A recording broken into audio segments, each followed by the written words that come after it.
এখানে দেখেন কি সুন্দর করে সবজি কেটে নিয়েছি। পেঁয়াজ নিয়েছি, পেঁপে নিয়েছি, বরবটি নিয়েছি, পাতাকপি নিয়েছি, গাজর নিয়েছি, ক্যাপসিকাম নিয়েছি। এগুলো সব সুন্দর করে আমি টুকরো টুকরো করে নিয়েছি। আর পেঁয়াজটা 4 টুকরো করে আমি ছাড়িয়ে নিয়েছি। আর সবজিগুলো যা যা পছন্দ মতো কেটে নেবেন।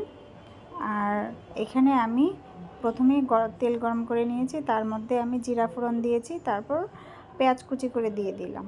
পেঁয়াজ কুচি করে দিয়ে হালকা একটু ভেজে আদা রসুন বাটা দিয়ে দিলাম। আদা রসুন বাটাটা দিয়ে আমি এখন ভালোভাবে ভেজে নেব। আর দিয়ে দিলাম স্বাদ মতো লবণ।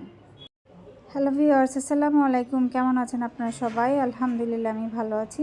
এখন এই সমস্ত আইটেম দেখে হয়তো বুঝতে পেরে গেছেন যে আমি কি রান্না করতে যাচ্ছি। হ্যাঁ, আজকে আমি সবজি রান্না করব। আর আদা রসুন বাটা দিয়ে কষানোর পরে এখানে আমি মুরগির মাংস ছাড়িয়ে নিয়েছি, আগে থেকে সেদ্ধ করে নিয়েছি। আদা রসুন দিয়ে আমি মুরগির মাংসটা সেদ্ধ করে ছাড়িয়ে নিয়েছি। তার মধ্যে দিয়ে দিলাম সয়া সস 2 টেবিল চামচ। এখন এগুলো দিয়ে ভালোভাবে আমি কষিয়ে নিব। আর অনেকে সবজি রান্না করার সময় সবজিটা হয়তো আগে অনেকে সিদ্ধ করে নেয়, আমি সিদ্ধ করে নেই না, আমি কাঁচা কাঁচা দেই। আর এখানে প্রথমে দিয়ে দিলাম বরবটি, তারপর দিয়ে দিলাম গাজরটা আমি একটু ডিজাইন করে কেটে নিয়েছি। আর যে সবজিগুলো সিদ্ধ হতে একটু সময় লাগে আমি সেই সবজিগুলো আমি আগে দিলাম। এখন গাজর আর বরবটিটা একটু আগে দিয়ে আমি একটু কষিয়ে নিলাম। তারপর দিয়ে দিলাম পেঁয়াজ। একটা সবজিরও কালার নষ্ট হবে না, সবগুলোর কালার সুন্দর থাকবে এবং আস্ত থাকবে। হালকা একটু নেড়ে চেড়ে পুরোপুরি আমি রান্নাটা হাই হিটে করতেছি।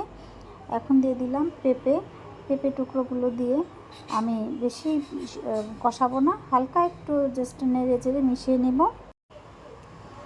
এখন মশলার সাথে আমি ভালোভাবে সবগুলো মিশিয়ে নিয়ে তারপর দিয়ে দিলাম পাতাকপিগুলো আমি 4 টুকরো করে স্কোয়ার করে কেটে নিয়েছি। 4 টুকরো না, ভুল হয়েছে বলতে। তারপরে দিয়ে দিলাম ক্যাপসিকাম। এখানে আমি একটা ক্যাপসিকাম দিয়েছি, আপনারা সবজি বেশি কম নিজেদের পছন্দ মতো দিতে পারেন। তারপর আরেকটু সয়া সস দিয়ে দিলাম। এখানে আরও 2 টেবিল চামচ আমি সয়া সস দিয়েছি। সয়া সস দিয়ে এখন আমি সবজিটার সঙ্গে ভালোভাবে মিশিয়ে নেব। আর আমার মতো এরকম চাইনিজ সবজি খেতে কে কে পছন্দ করেন কমেন্ট করে জানাবেন। আর আমার বাচ্চারাও এই সবজিটা খেতে খুবই পছন্দ করে। পোলাও রান্না করলে দেখা যায় প্রায়ই আমি এই সবজিটা রান্না করি বাচ্চাদের জন্য। আর এই সবজিটাতে এমনিতেও কাঁচা কাঁচা থাকে, সবগুলি সবজি পুষ্টিগুণ সম্পন্ন থাকে।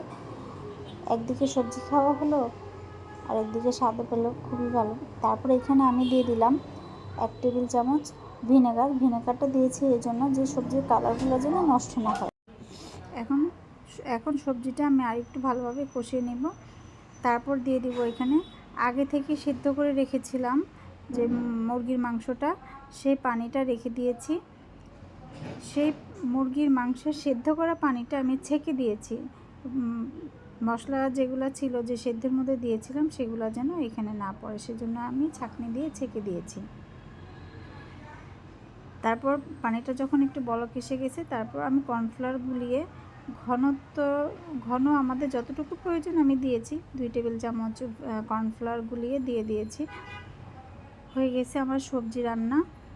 আর খুবই ফ্লেভার বের হয়েছিল, অসাধারণ লাগছে খাইতে। বাচ্চারা খুব মজা করে খেয়েছে।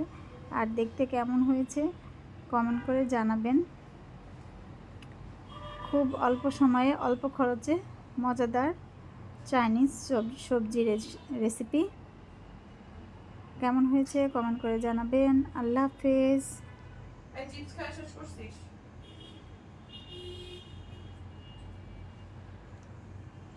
আর তার মধ্যে আমি আবার একটু লবণটা চেখে নিচ্ছিলাম যে লবণটা কম হলো নাকি। লবণটা একটু কম হয়েছিল, তাই লবণটা দিয়ে দিয়েছি।